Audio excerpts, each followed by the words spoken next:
So, welcome back to Exploring Humanity. We are back again this week, and Michael is here. We introduced him last week, our new co host, and I'm super happy to have him on board. It'll be really, I think, dynamic for the podcast and just also help us because he has a lot of experience, training, knowledge about emotional focused couple therapy. And we look forward to also start getting questions sent in, which I'll put an email below where you can send questions, and then we'll definitely try and answer some of them on the podcast. So, Michael, it's awesome to have you here again today. Yeah, it's good to see you, Thomas. Yeah, and I think today we were going to dive a little bit in and just help, I think, the audience understand a little bit more about, what happens in EFT, why it can only be beneficial, and what are some of the common relationship issues that we are seeing, right? And hopefully that can spur people to also come up with some questions they want to ask us. Yeah, absolutely. Yeah. I'm looking Amazing. forward to diving into that. Yeah, so I think maybe a good place, or I don't know where you want to start, but I'm curious about for you in your practice, like what are some of the common things that people normally come with? What do they normally say to you when they walk through the door? Hmm. Well, I mean, it won't be any surprise to you, but the most common, the only, like, if it's not something major, like traumatic that has happened in their relationship that's thrown them into therapy, it's communication, right? That is Yes, everybody comes in saying, we don't know how to communicate, or we just aren't communicating anymore, right? We're yes, bad at communicating, right? All those ways of saying essentially that we're not talking like we used to. yes. And I think you're spot on in what you're saying. And we obviously talked quickly about this before the recording is like you said, people will normally most of the time say it's a communication issue, right?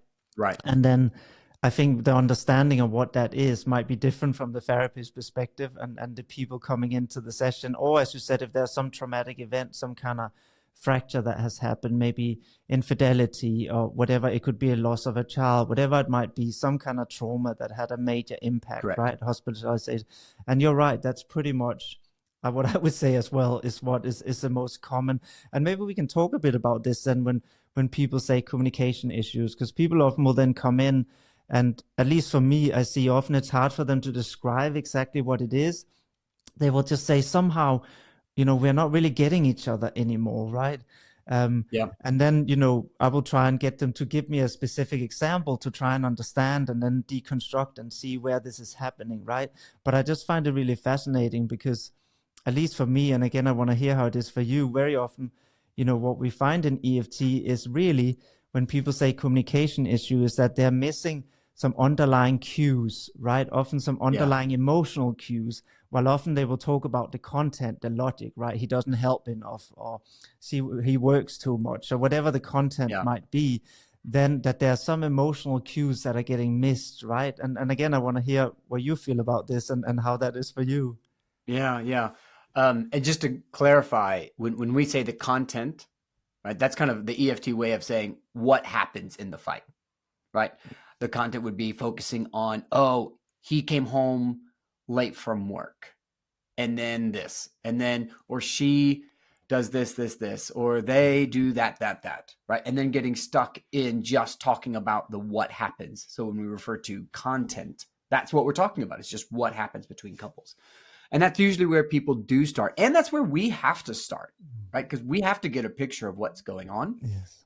But it's interesting because oftentimes couples come in saying, Michael, we don't know how to communicate anymore, or we're just bad at communicating, right? Some version of that. And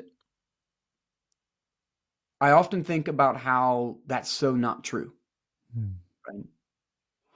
Because when I sit back and I say, what most people are looking for in therapy is, can you help us communicate better? What are the skills? And they say, oh, that's the thing that they say, right? They say, what are the tools? We need tools. We need skills, Yes. right? And so I often just sit back and I go, actually, I don't think you need those skills from me, Yeah. right? Because what I do think and what I truly believe about all humans is that we have a natural ability to communicate wonderfully because we all have an attachment system, Yes. right? And the attachment system wants to communicate well. Mhm. And what I'll ask them, and I'll say, here's some quick tips, right? Is it a good idea to yell at your partner? And they'll go, no, we know that. Is it a good idea to call your partner's names? And they'll go, no. I said, you're right. We know those things, right? You know,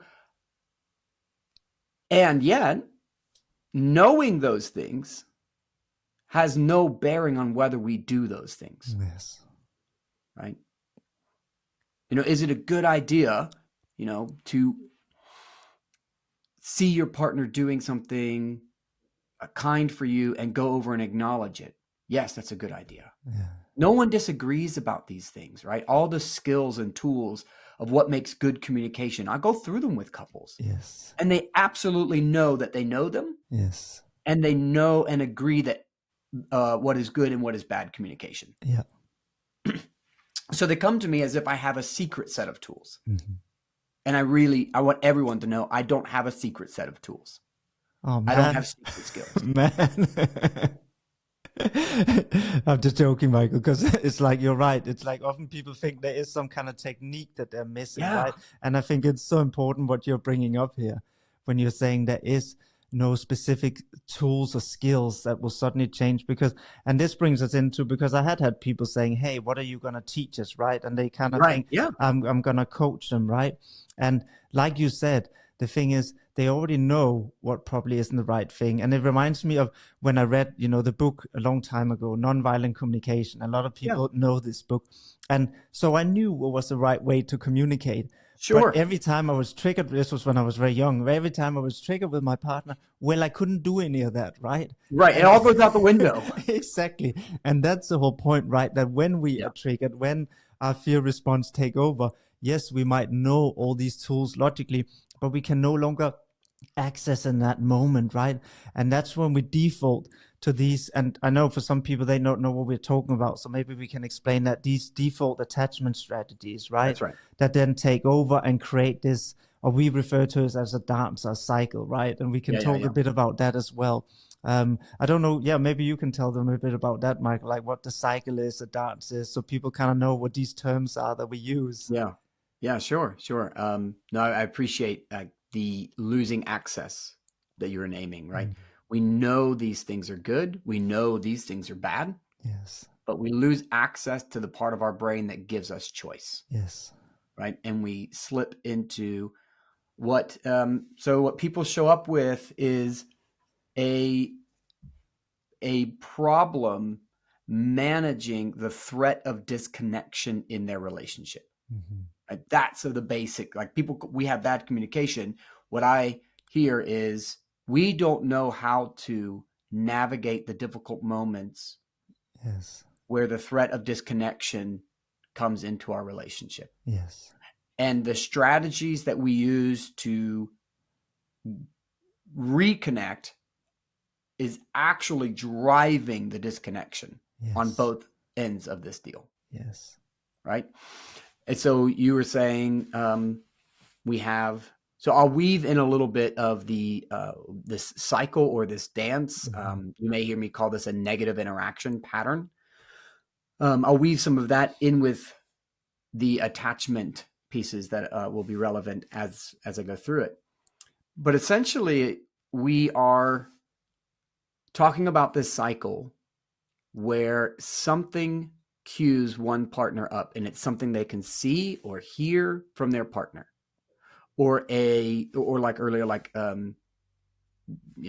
one partner staying at work late, right? That can be a cue to really start someone down a frustrated path. Yeah. And what happens really quickly in all of us is we have this emotional response system that kicks on. And so it might be something like sitting in the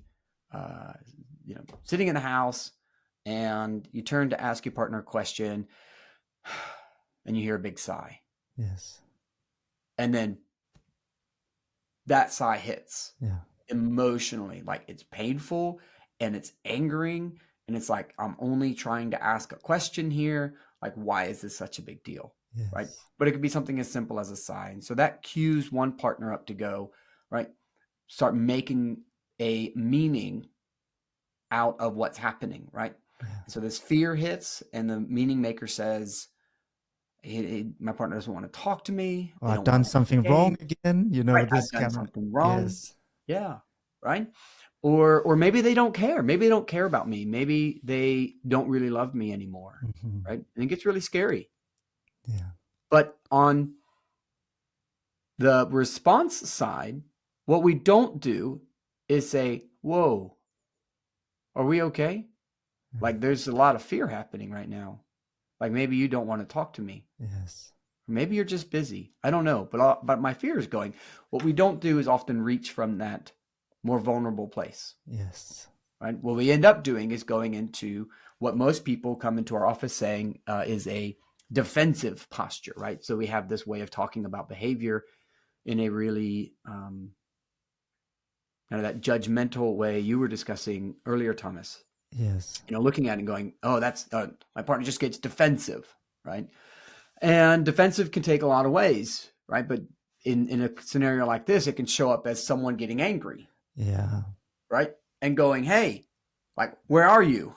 Yes. Why are you sighing? Why aren't you engaging with me? What are you doing? Yes. Right? Yes. And that's going to be our more anxious attachment style. Yes. Is when that threat of disconnection comes, the anxious person, right, Yes. is going to try and reach to their partner, but often not with a clear signal. Yeah, and this is so good what you're saying, because we were talking about the cues, right, being missed, which is where people get into these and this is such a good example. I want you to continue afterwards because it's really good. I just wanted to kind of interject because this is where they get lost, right? Like you're saying, where what people would call communication, where the signal somehow is not received. That's and right. Then they miss because, like you said, there's this internal in meaning making from one person. They might hear the sigh, right? And then they make meaning of that. And then if you say an anxious person, they might become critical. They might first default feel a sense of anger, a fear, and then start becoming critical and saying, oh, and you didn't do the dishes yesterday. Right. Yeah, exactly. And now the other person, of course, doesn't hear the cue is, I need comfort. I'm not sure you're here with me. They just hear, oh, I done something wrong again. And that then sent off their defensive response, which might be to disengage. And now they're totally missing the cues, right? Totally missing. And, even just a little example of this, how it can change around in therapy was, a very quite recent example I had where this dynamic had been going on, right? And missing cues. And as they started in therapy, being able to communicate these new cues, like you said, the vulnerable cues that often get missed when fight or flight is online, right? And could communicate, then the other person, the more detached one, suddenly when the criticism comes, instead of going into, oh, I've done something wrong, or I'm in trouble, or oh, I'm not good enough, whatever meaning making they would have, they were able to now see, oh, she's struggling and she just needs a hug, and would just go over and hug her. And they said to me, instantly it came down and it de-escalated. And they were like, they said, I can't believe that it's that easy. Well, that's what I love about EFT, right? Emotionally focused therapy, is it's an incredibly nuanced model. It can be very difficult. We discuss and deal with very difficult topics, but in essence, it's a very simple model, right? Which is we adamantly believe, we adamantly hold that the thing your partner is doing makes sense. Yeah. Because there's something underneath. And if we can help you all get underneath, right? Yes. Then you'll find that, oh, connection is possible. Yeah. Right? I think about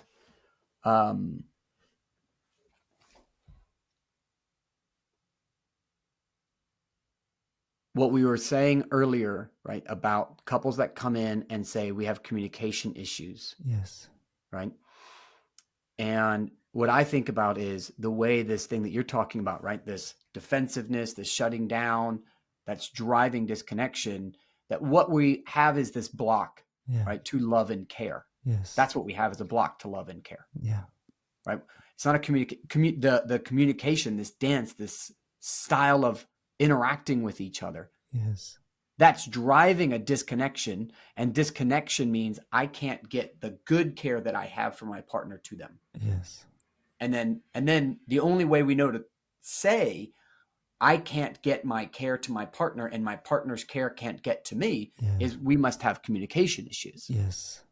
Right. So I know that's what people are really, really talking about when they come in and say we have communication issues is I can't feel the love and care Yes. in moments when I need it. And I Yes. can't seem to get that care I have from my partner in moments that they need it. Yes. That's a beautiful way of describing it. It's like I don't know how to send my care, and or I Yes. don't know how to receive it, right? And I that don't I even know that my partner is trying to tell me yes. they care in these Yes. moments, right? Because it doesn't Yes. look like care. That's right, because you're like the criticism look like, oh, I'm being attacked, right? And That's right. and and like you said, it all makes sense when we understand the context of these behaviors. Is that actually if somebody might show this kind of behavior, be very, very critical, it's actually that they are trying to reach because you are so important. That's Because right. if it was some random, they don't have that response to the therapist because they don't care that much about us. We're That's right. not that Yeah. Yeah. important to them, but they That's right. have that response to their partner because getting that response from their partner is so important, right? That's right. So actually, like you said, it's exactly because that person matters so much to them that they have these strong and that they have such a strong fear response, right? When it's not there, when it's missing, because that's saying to the brain, danger, danger, I That's right. might be alone now, right? And that's a threat.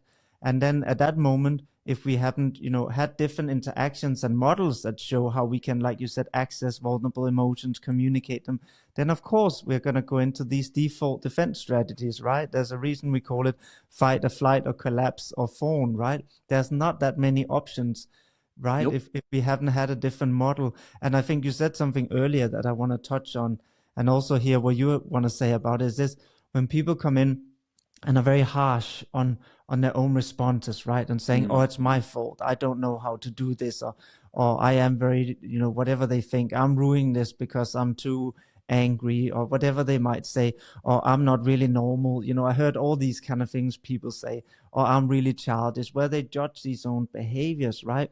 When actually they are completely natural behaviors to have developed, right? Because at a very young age, we were so vulnerable and we were fully dependent, and our life did actually depend on these caregivers, whether they were there to respond or not. Like you do die Yeah. if your parents just say, "See you later," right? Yeah. So that the fact that it has such a fearful response that the closest person doesn't respond does make sense. And if we didn't get that, then it totally makes sense. We had to develop different ways of still surviving, whether it was crying, accommodating, whether it was raising our voice, whether it was pulling away because we didn't trust anybody would be there anyway, right? So, Correct.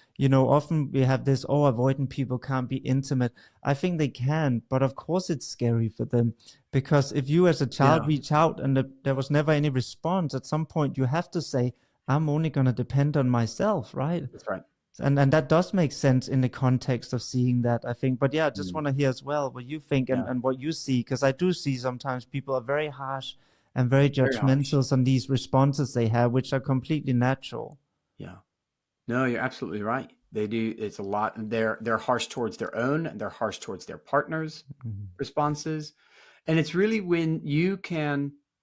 So we use a phrase. We use a phrase in EFT, at least among like how therapists talk and conceptualize their cases. But we talk about decriminalizing the action tendency, right? And the action tendency is a word that we use to describe the thing that you do in the face of the threat of disconnection. Mm. Right? So that's either you're yelling, shutting down, you get critical, you point out a problem, you use some avoidant strategy is to use anger to create distance, Mm. right? All of those are action tendencies that we're dealing with the threat of disconnection. Yeah. And in the face of some kind of narrative in our head that says this is not good for us, Yeah. right? Or this is not good for me.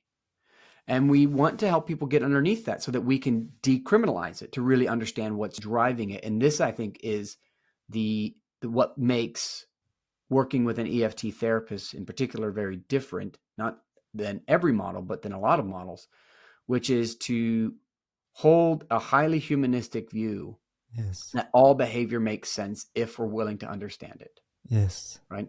Truly willing to understand it. Yeah. And so if you're willing to sit with someone who is yelling and say, help me understand and what's happening to you in these moments when the yelling begins, what's Yes. going on? Oftentimes you will hear a story of someone who will say, It's like my partner is shutting down and they're going away and they won't engage. Yes. And I'm terrified. Yes. I'm so scared that if my partner doesn't engage, then what is going to be left? Yeah. Right? One of these days, they're going to walk out of the room and they're never going to come back to me. Yes. But they don't often share that. Yeah. So what they do is, instead of sharing that with their partner, they go up. Yes. And they go, if I make enough stink, I can get my partner to turn around, fight back with me, re-engage with me, and at least this, right? Some connection is better than no connection, right? Yes. Some response is better than no response. And so if I can get you to fight with me, yes, that's better than watching you walk away. Yes. Right? Absolutely. So that's how, go ahead. This is just so good what you're saying. And again, because I can't use specific examples from therapy, I use some from my own life, and I see with my son, he has gone into hospital a lot, and there's been times where his behavior then become quite challenging. And I guess if we only look at the behavior alone without understanding the attachment, a parent might have gotten angry, right? And because when he came home from hospital, sometimes he might push his sister a bit or something like that, right? And you can see the frustration, because again, he's been there. We can't always both be there, both his parents, right? So he start feeling scared, which makes sense when you're in hospital waiting surgery, a small child. Yeah. And then instead of getting angry, which I probably would have if I hadn't understood this framework, I would say that's bad behavior. That's not, and don't do that. I would of course stop him pushing her, and I would sit down and say with him and say, what's happening right now? And I would help him be able to get to a place and saying, okay, when we get to this place that actually he crave connection and he feel quite scared. And then I'll sit and I'll be, I'm here with you. I'm here with you.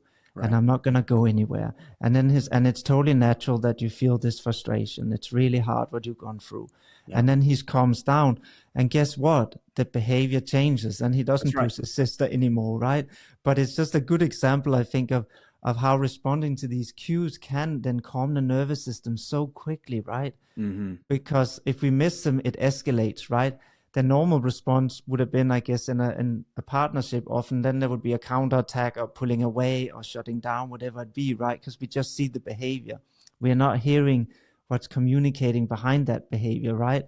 Like here, my son, like in many couples, saying, I'm in distress.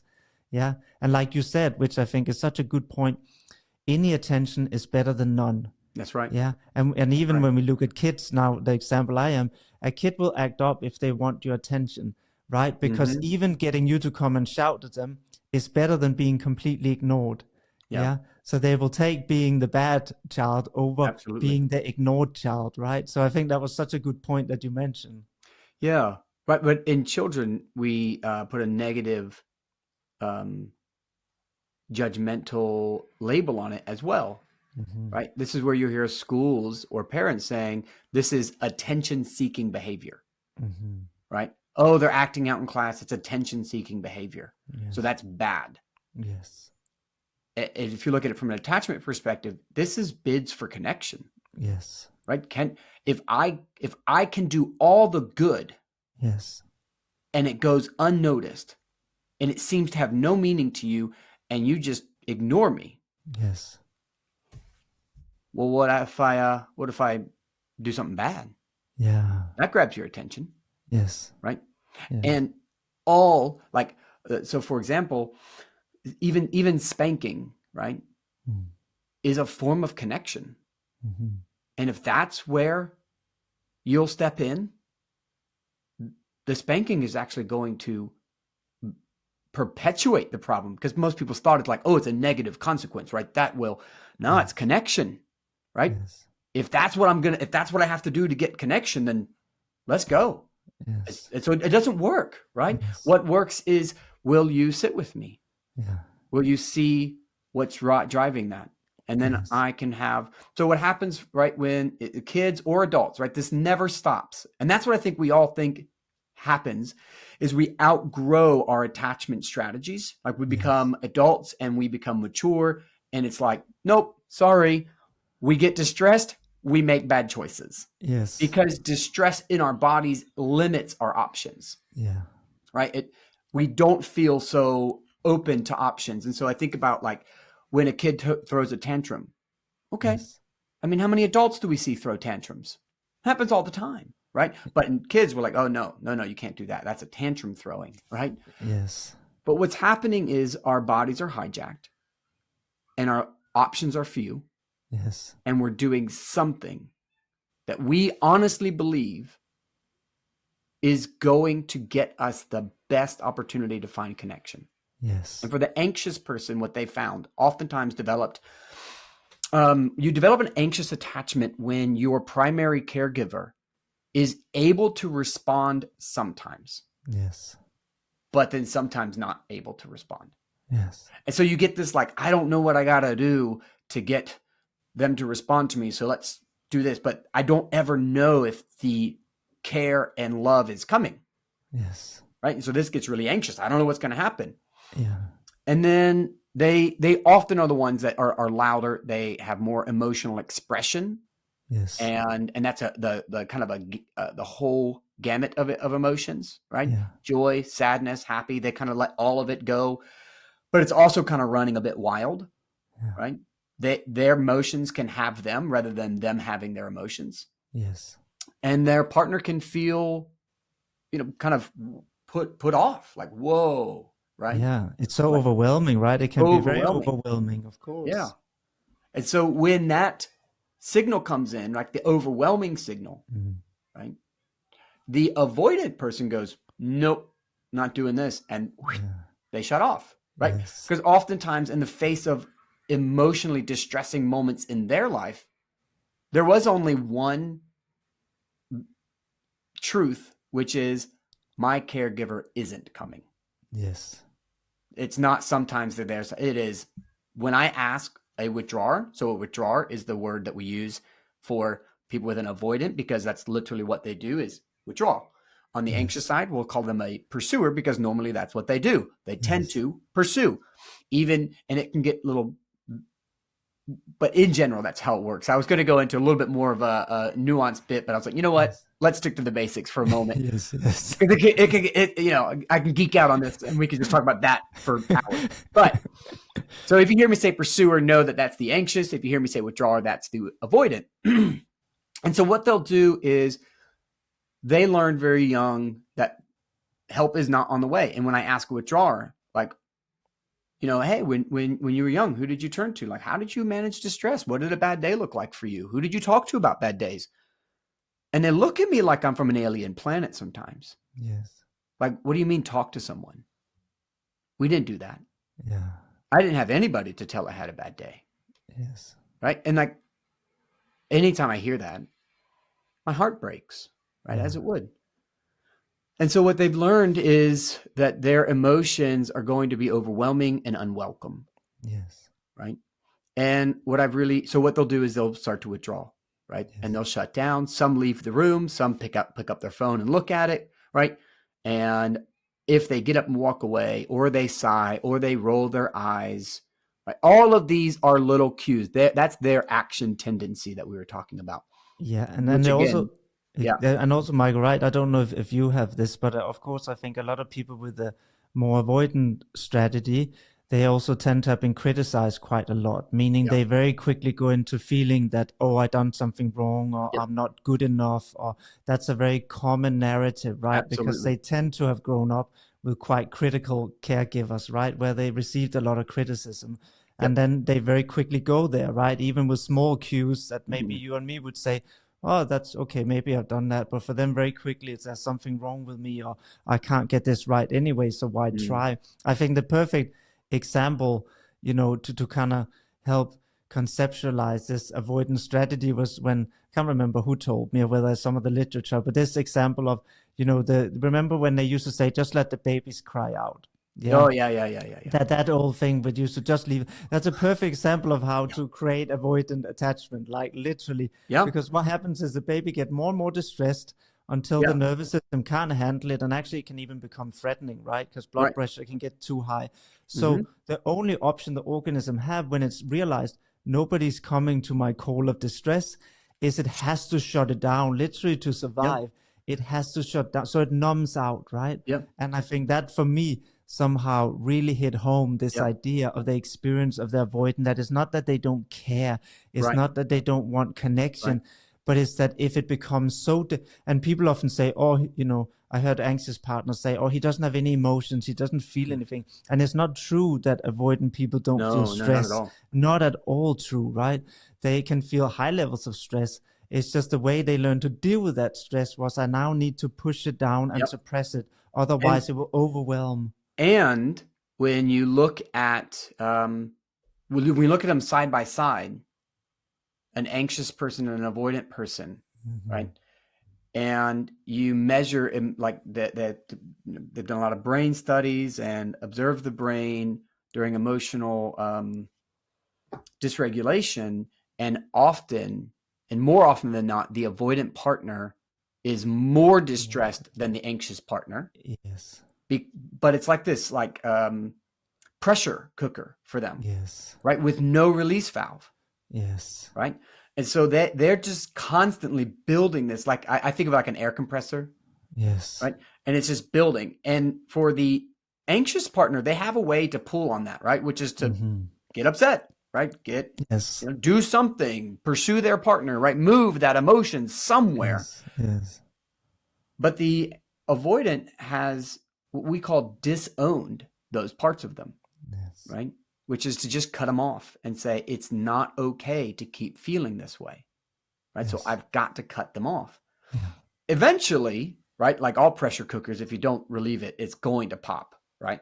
Yep. And so you'll have, more often than not, again, this is more numbers than it is like it has to always be this way, but the numbers show withdrawing partners are the one that tend to have affairs. Right.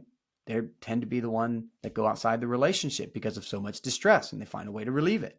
Yes. They can also pop off in anger suddenly, right? And get these big bursts of anger and then right back in. Yes. And then like, oh no, it's fine. And then, back to their neatly regular scheduled programming, right? Yes. Yes. And absolutely. The thing that is so important to begin to decriminalize their action tendency, right, which is what we've been talking about, is how do we approach these moments where they are causing incredible distress for one another, and how do you, as a couples therapist, how do I, as a couples therapist, begin to see their behavior as a strategy to manage the disconnection, and create hope for reconnection, which is kind of odd because you think, okay, I can get how the pursuer, right? The pursuer is kind of like, come on, I'm going to follow you. And clearly they want reconnection, but how is it that the withdrawer, how is the avoidant who is avoiding, right? How are they doing something positive for the connection, and how are they hoping for reconnection? Yes. Well, I really appreciate the way one withdrawer said to me when I was exploring that.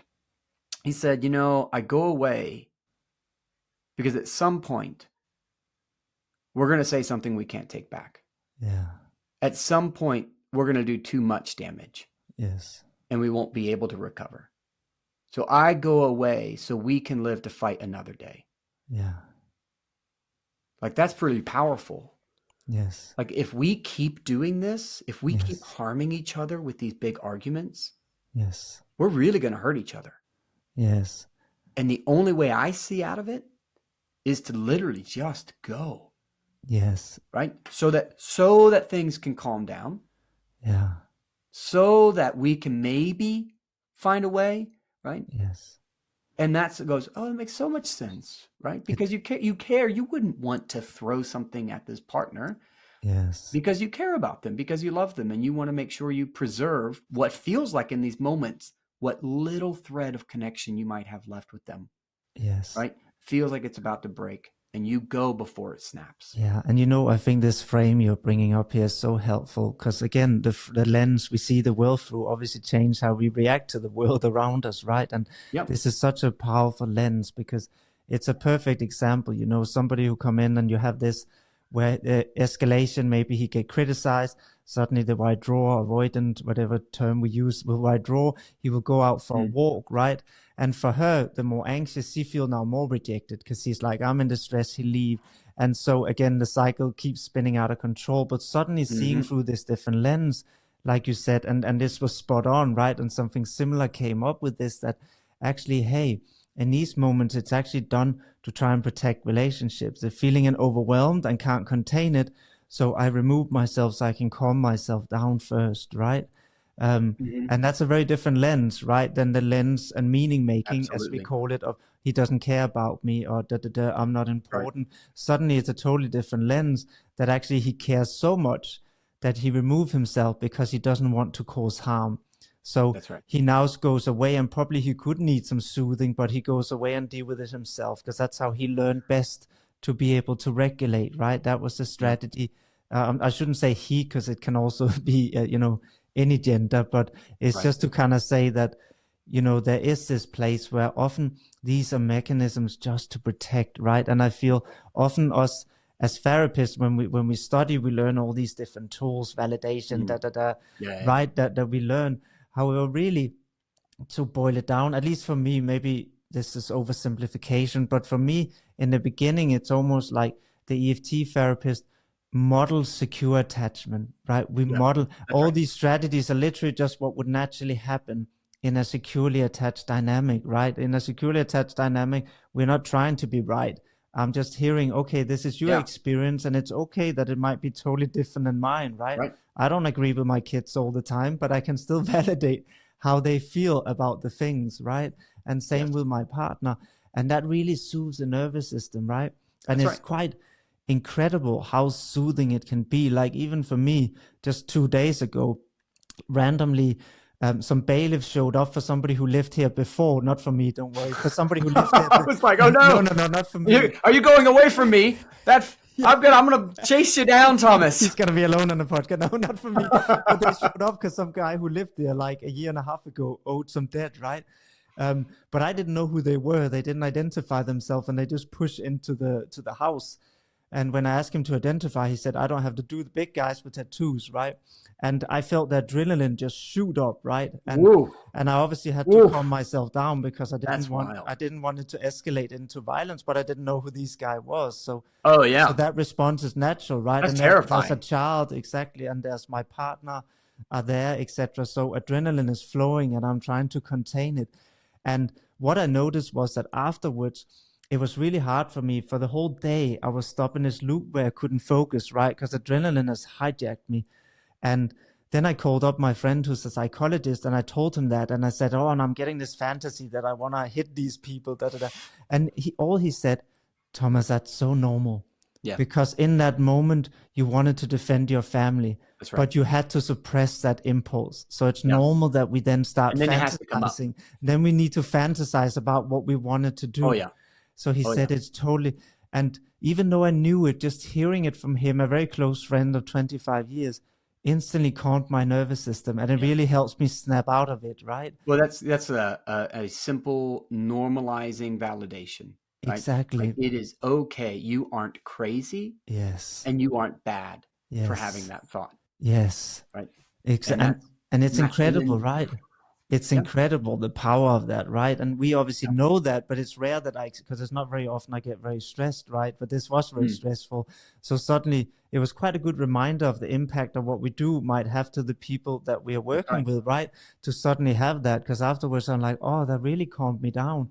Yeah. Just him saying that it's okay. It's not that I'm a horrible person because I thought about punching this guy who stepped into my house. It was just, it's a natural response to try and cope with all that adrenaline. Well, our brains are wired for detecting threats. Yes. Right. That's what it's always is, detecting threats. Yes. Right. And so of course it's going to react. Right. Yes. And of course it's going to react in a way that says, what do I need to do to protect myself? Yes. Right. And that's no different than what the couples that come to our office are telling us. That's right. Is I'm scanning my environment. That's right. And I'm looking for these threats to our disconnection. Yes. Is it coming? Is it coming? Because the cycle that we've been in for so long tells me it's coming. That's right. And what our brains are incredible, right? They're these incredible detection systems. And when you've done something for a long time, so oftentimes, couples don't come into therapy until 6 years, 7 years into distress. Yes. And then they want to know how long it's going to take to get them out of it. Well, we've been doing this for a while, right? Yes. But what happens when you do something for so long, like anything, right?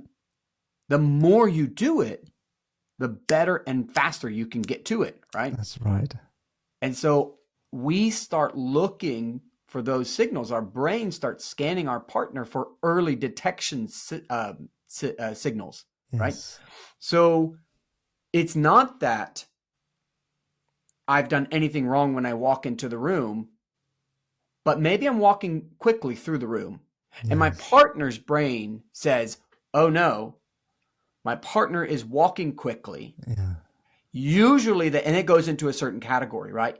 When they walk quickly, 7.5 times out of 10, they end up yelling at me. Yes. Suddenly, without any, like we're talking milliseconds, their partner shuts down, pulls away. And the other partner who doesn't have a clue. Yes. Right? Hey, like what's wrong? Yes. No, nothing. I'm good. I'm okay. Yeah. But their early detection system has already gone off. Yes. Right? And they're really even unaware. Yes. Because our brains are so pattern driven that it starts looking for signals, right? All the time. And then it starts responding immediately without often even our knowledge. Yes, absolutely. So when I'm doing this with couples, one of the things that I'll say often, I'll say a few things often. One, I'll say, because the cycle is always the enemy, right? The thing that happens to both of us and takes over our relationship becomes the enemy. That's the thing we are at war against. Yes. But we're doing that together. Yes. What I'll say is we can go fast or we can go far. Yes. But we can't do both. Yes. Right? Because the faster you go, the more likely you are to crash. Yep. Right? Yeah. Because that's what happens in your relationship. Things move too fast. And we lose flexibility when we go fast. I mean, I use the example of a fast car. If you're driving 130 miles an hour, you can't turn a sharp corner. You cannot take that turn. Keep going straight, right? Otherwise you'll crash. But if we drive 20 miles an hour, well, then we have quite a lot of flexibility. Yeah, right? And absolutely. And I think what you're saying about how the brain works is actually a really important thing to understand. And it was very helpful for me to start understanding how the brain processes information, right? Because, this is why when we talked earlier about just giving people skills and telling them what to do doesn't work, because that's engaging the logic. But actually, when we process the world, logic is the last system to come online. Well, it's also engaging them in logic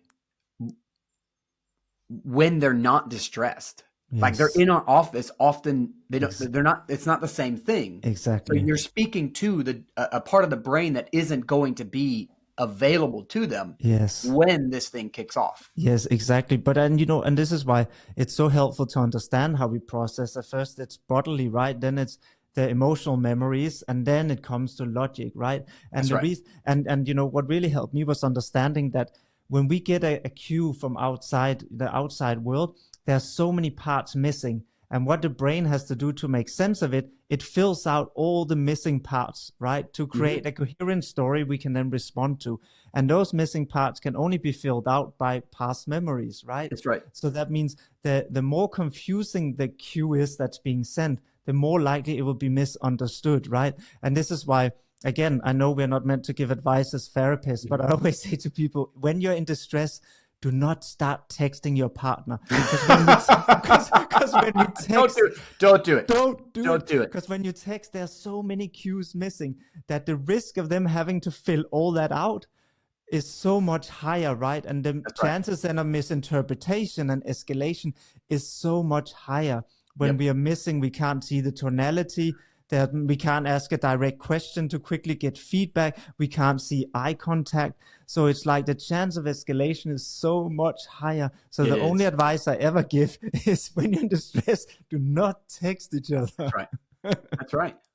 Yeah. You can't, it's a terrible idea. I often mention texting to couples, and just because 7% of our communication are in the actual words we're using. 7%.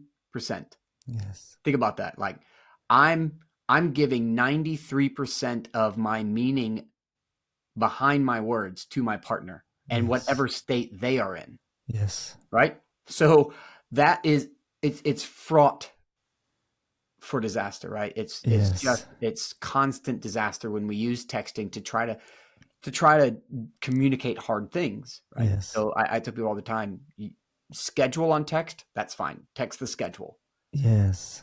and send affirmations, Yes. right? Send a text that says, I love you. Yes. I really appreciate you. Yes. I'm really grateful for our relationship. Those are harder to misunderstand. Absolutely. Right? And you say something really important again, Michael, really good point, is also through text, it's not only our interpretation, but we also can't read where the other person is.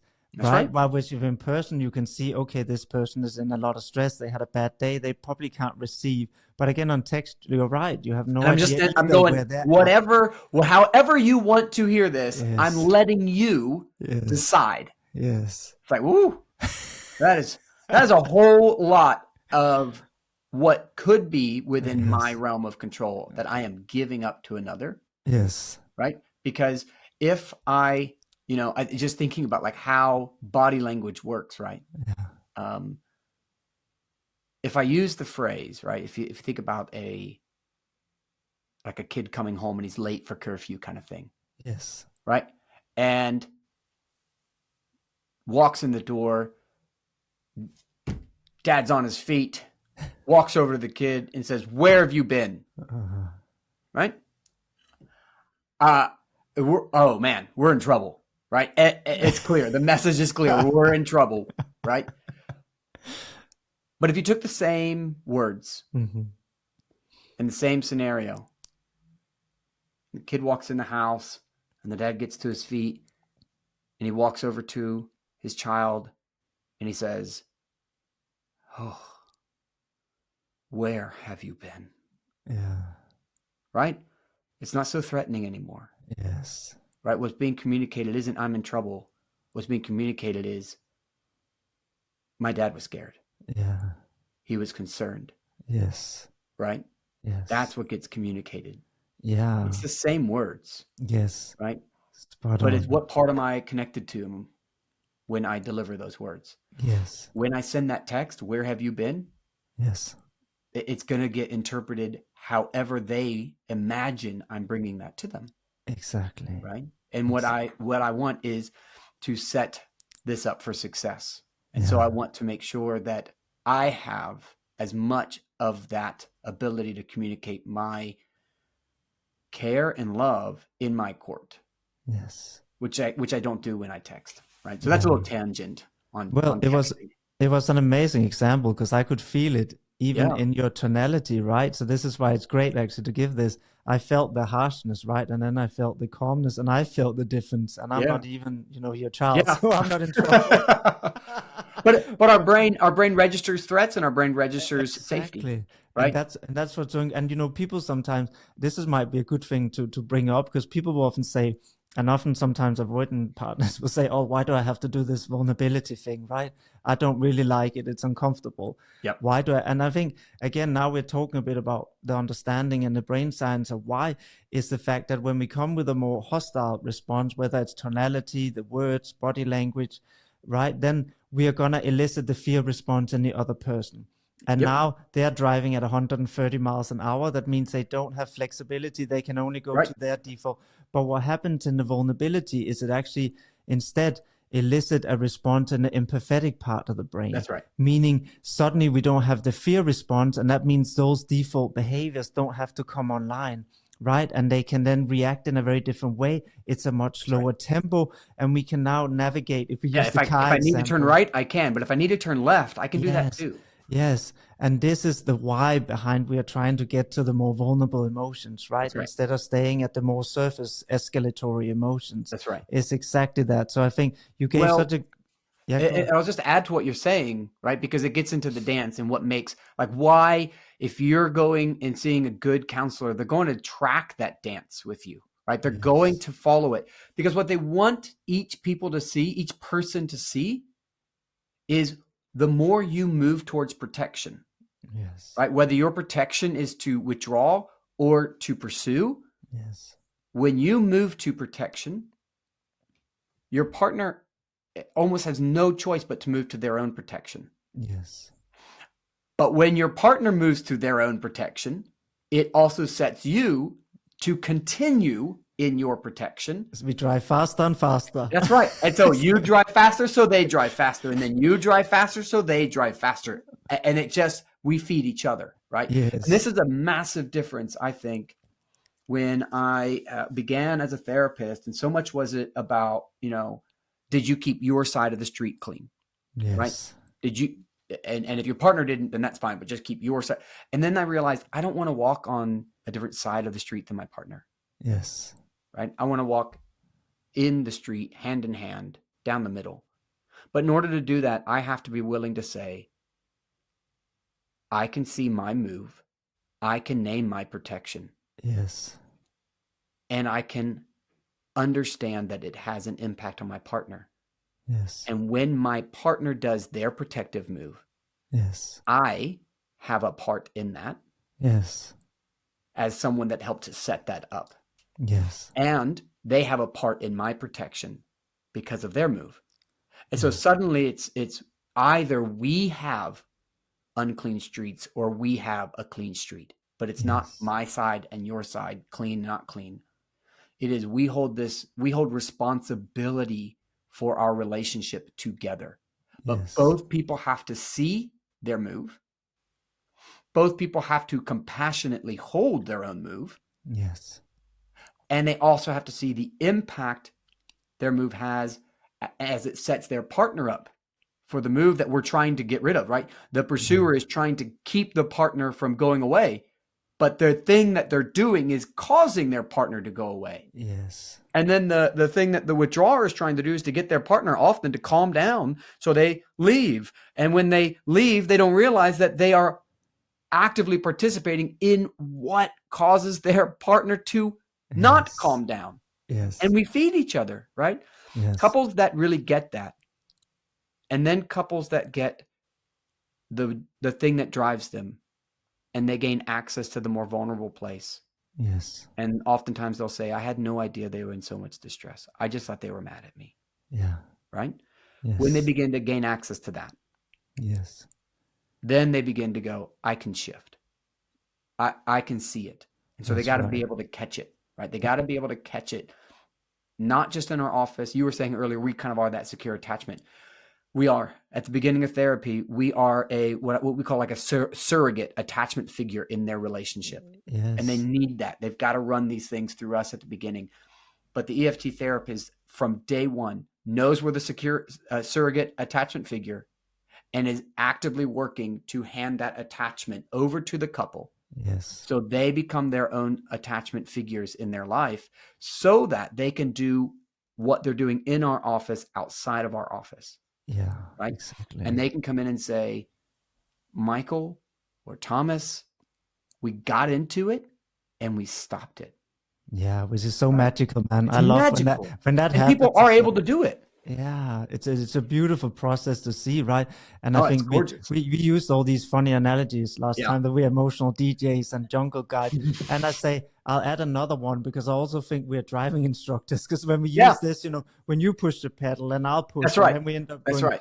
That we are kind of sitting there as a driving instructor with a brake, and we even use the term, right? Let's slow this down a little bit. Slow this down. It's quite a common thing you will hear. Yep. Because we can see when suddenly the processing is happening so fast, right? Yep. Then we kind of slow. It's us sitting there as a driving instructor, pushing the brake a little bit so we don't go over 90, because we know that's going to crash.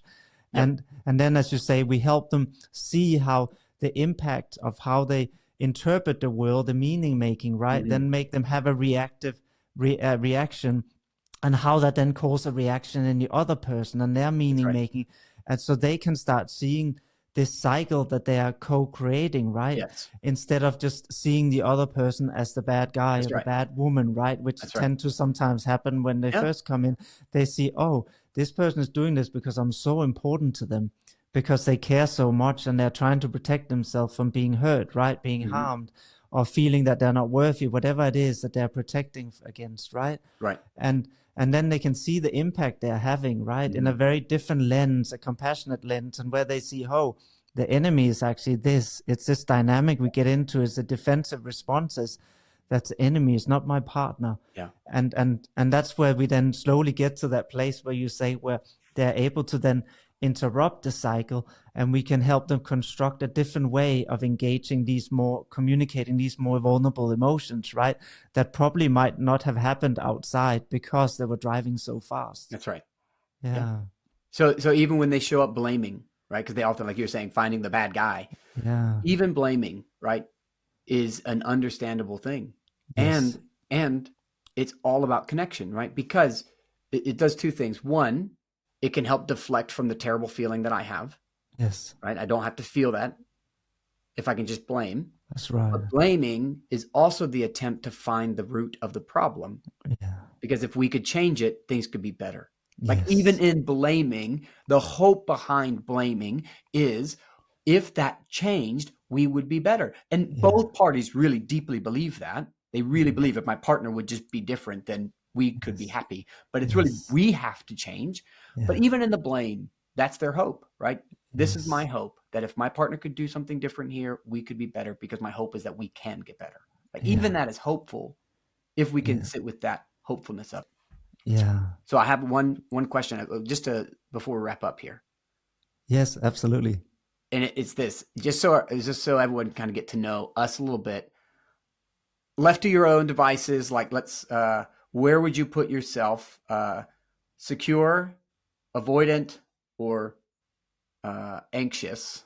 More pursuer, more withdrawal, or did you have the benefit of a secure attachment system? That's so for me personally, I think that's a really good question. And I think so the answer will be slightly more complex, because it also shows that attachment style can actually move, right? They're not like these fixed things we get and they're always the same. It depends on the dynamic we're in, right? Mm-hmm. So can certainly shift us in different directions. So I think I was quite lucky in the way I grew up with two really loving parents. They're still together, that could resolve conflict really well, that validated me, etc., that supported me in challenges if I was overwhelmed.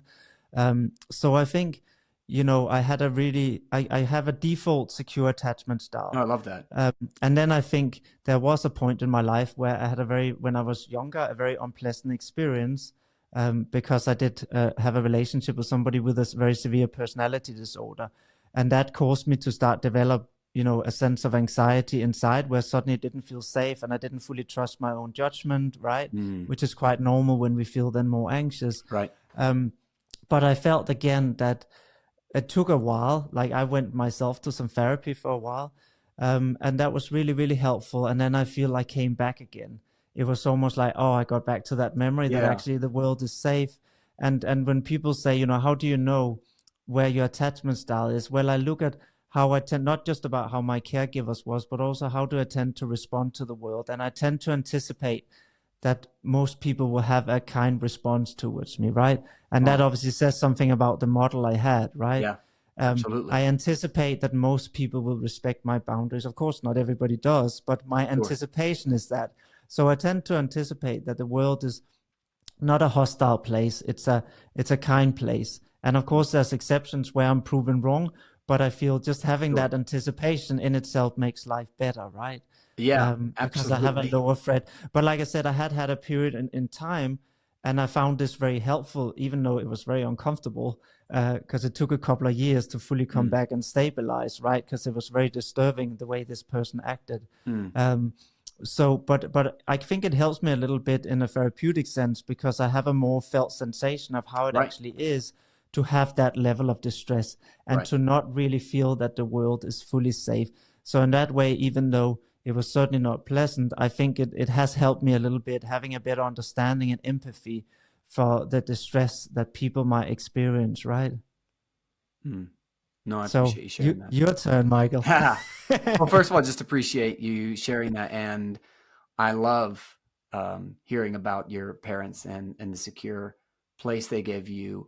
And I say that because mostly our job is not in the realm of securely attached people, right?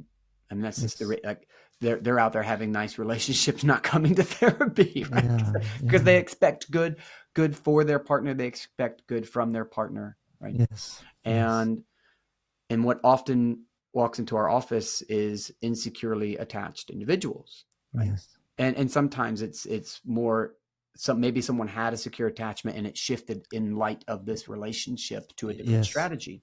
Yes. And no, I guess for me, a lot of times I think like securely attached people are like these things of folklore, like they don't actually exist, because I don't spend a lot Yes. of time with them because they're not in my office, right? So I'm Yes. like, oh, there's one of those unicorns. So I appreciate hearing about it. But I didn't have such a stable a world as that. And I grew up my parents got divorced when I was really young. And my mom remarried. My stepdad had 4 kids. My mom had 4 kids. We all lived together, and it was a lot of noise. It was a lot of fun. There's a lot of things that I cherish about my childhood. But that also comes with difficulties, like inherent difficulties, right? Even in the best like possible scenario of those things, right? Even if all like good things were like, there's still going to be challenges for kids to really develop a secure attachment in that system regardless.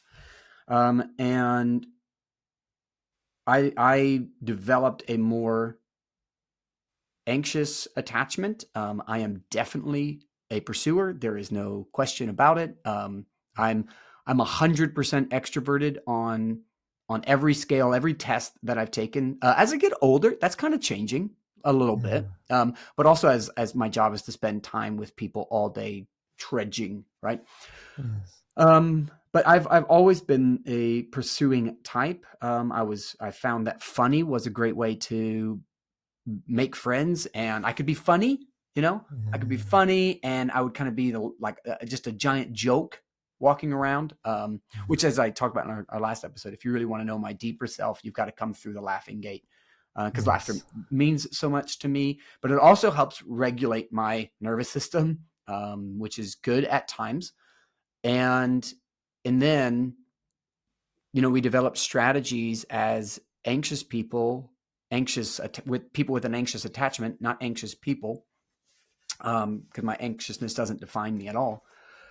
But we developed strategies, and one of the things that I would do was I found myself being skilled at a lot of things, and I would be needed, right? Because my style said I wasn't wanted. But if I could be needed, right? If I could show up for you, if I could fix your car, if I had a friend call me about an electrical problem one time, and I was like, yeah, I'll be right over. I had no idea how to fix electrical at the time. Like, nope. I had no bit, like I could have burned this dude's house down. Like, honestly. But my system said, if I don't answer that call, he'll find someone else to answer that call. And then he won't need me anymore. And if he stops needing me, he won't want, and if he stops needing me, and I don't believe anybody wants me, then I'll have no one. So drop whatever I'm doing, answer the call, because that's the only way to maintain connections, right? Constantly, that's the anxiousness. The constant fear is people are going to drop the connection. Like I'm a hairbreadth away from it. Now, thankfully, as you were naming, these things can change, right? And I will get emotional here, right? I have this really incredible spouse. And when I was 15 years old, I told my mom I was going to marry my wife. And I did at 20. And we had some rocky years before we went to counseling ourselves. And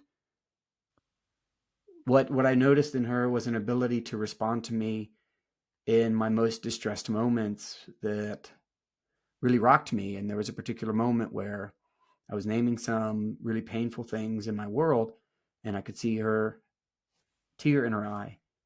And, everything in my alarm system went off, like I'm hurting her, right? I hurt my wife again, or whatever it is, right? And when she looked up at me and she said, my heart breaks for you, right? And I realized her tears weren't because of me, but they were for me. And like everything in me just kind of broke. right? And to know that that was the love and care that was coming for me, and it wasn't going anywhere.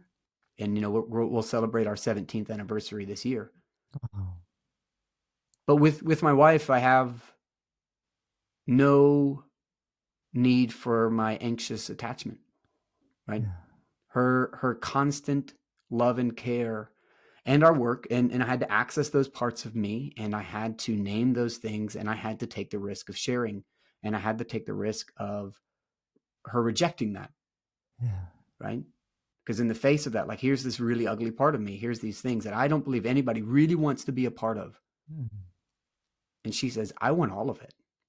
Yeah. You know, and it changes you, because that's not the message you are expecting. And when it does, it like eradicates, at least in our relationship, right? It eradicates the need for my anxious, you know, one choice mind, right? With her, I have infinite choices. With her, I have infinite openness. And so with my wife, I have a very secure attachment. I know that love is coming, and I know how to receive, and I know how to give love there, right? But yeah, that's kind of my journey as a pursuer. That's beautiful, Michael. Really, Thanks. really beautiful. And it just speaks to the power of what we really need is human empathy, right? Yeah, Because absolutely. that's so beautiful what you say here. It's just he gave you this beautiful empathetic response and saying, hey, I see you, you're a beautiful human being. Mm-hmm. Don't have to be perfect. And as you said, it doesn't define who we are. I think Right. that was such a powerful statement. Yeah. Because often when we use these terms, which is why I use them a bit less now than I used to. Yeah. I think when I first learned, I was very rigid. Yep. And I would write down in my notepad, she's anxious, she's avoiding. Right. Generalized anxiety disorder, right? And I don't do that so much anymore. No, Because that's while all a it's, strategy. yeah, that exactly. Now I just see it as a strategy to create safety. That's all That's I see. Just like you said, it's not who they are. No. It doesn't encompass them, and they come in so many varieties and other different traits. And, you know, it's just that, and again, even as you say beautifully, in a safe dynamic, that changes. Yeah. I don't And need that's it. that's what I think is exactly. And that's what I think is so magic. And, you know, I've seen in my own relationship with a partner who also identified more with the same attachment style you say, right? Mm. And I said to her recently, I don't see any of these behaviors in you and never have. And she said, that's because with you, I feel safe. I don't need them. So exactly. So I don't need, she knows it's That's really okay. beautiful. If she says to me, actually, I just need this evening and I just want to do my own thing, painting, whatever. I don't want to spend time. She knows there's no adverse response. There's Right. no punishment. Right. I said, I can okay, ask for what I need, and I'm yeah, confident you will respond to her. receive it. Yeah. Yes, exactly. And she knows there's no punishment afterwards, right? So it feels safe. And, you know, the practice of stopping and checking in. And I find this can be very helpful if somebody have a partner who have more, I just call them anxious action tendencies, because like you said, it's not who we are. So I don't use as much saying this is an anxious, Yeah. but these tendencies, it's also just to help them check in. So if they do something, it can be really helpful to ask, is this actually something you want to do? Let's just slow this down. Because just like you described, very often it's primed in the nervous system to have to be needed to step in, right? That's a term, I don't like this term so much, but the people pleasing term, right? Yeah. Of having to there be of that value or please to be able to have a value in being self. And it can be really helpful to just say, are you sure you actually want this? Let's just check in. How does this feel in your body? Is it stressful, or is it, yeah, this feels good? And then, you know, they can help to learn to say, oh, actually, this is a bit stressful. I'm not sure I really wanted this. And then just help them say, then let's not do that, right? Right. And I found that could be really helpful. I'm talking about my own personal dynamic now, that could be really helpful at stopping these. Because again, it's what you're saying about slowing down, right? The auto response is always fast. Yep. And just saying, let's slow down. I hear that you said, you know, you want to give me a massage, but do you actually want to massage me because you look quite tired, or do you actually just need? And then they can just check in and they learn, because often an anxious person haven't learned to check in. No. Because nobody checked in with them. Nobody showed that care to say, do you actually want to do this? And it's okay if you don't. Yeah. I think that's spot on, right? And it doesn't matter whether I want to do the thing or not do the thing, right? It is, I have to do the thing or I'm going to lose you. Yes. So there's not like so oftentimes they won't even say, of course I want to do it. Right. But it's not that I want to do it. It's, of course I want to do the thing that makes sure that we stay connected, because if I stop doing them, right, connection will be taken away. So even if you said, do you want to, they're going to check like until they really learn to sit slowly and trust that, they're still going to say, of course I want to. Yes. Right. I always want to. I always want to. Yes. But what's driving it, right, when it's always yes, isn't a sense of safety and security.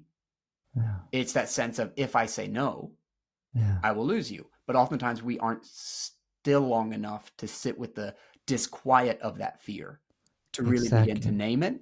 Exactly. And bring it forward.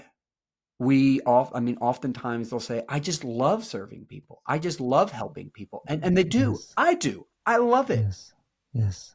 And if I sit long enough, there's a place where the people that I feel safe with, I have the option of no, where I don't always have that in other places and don't even realize it. But I definitely know that there are some people I can say no with, and it feels so good. Of course it does, because that's where authentic connection actually happens. That's right. It's the only place it can happen. And this is why I've found it very useful to even encourage a no. By when I got a no, maybe I wanted to spend time together and my partner said, I don't really tonight, I just want to whatever. And I would just say to them, thank you for saying no, and thank you for telling me it's not what you want. And in the beginning that would be a bit confusing to receive. What do you mean? I said, because there's no connection happening anyway if you're here when you rather be somewhere else. So I much rather you just say no, not tonight. And then when you do say yes, I can trust that it's a yes, and I know we're both fully there. That feels much better to me. So what I said, was that actually it built trust and safety for me too, when I know you can say no, because that way I also know your yes is fully right. Yeah.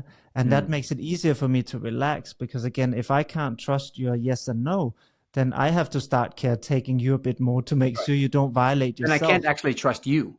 Yes. Right. And that's right. And that takes energy for me to now have to start monitoring whether you're looking out for yourself or not. Right. So actually it's helping me when you're looking out for yourself and saying yes or no. It's really helpful, because then I can just chill and know, okay, if you don't want this, you're just going to say no. Right. So I think it's an act of service to the relationship to learn to say no. Yeah. Right. I think it's an act of service, which is beautiful. But we can go on and on, Michael. I know people need to go to work or wherever they're traveling. So we will continue next week. And as always, it's awesome to have these discussions. And I really liked your last question, because as you said, it took us out of our expert mind and brought us back to just being human beings, right? Which we are. We are human beings. So beautiful. Thanks, Thomas. I look forward to chatting again soon. See you next week, my man. All right. Bye.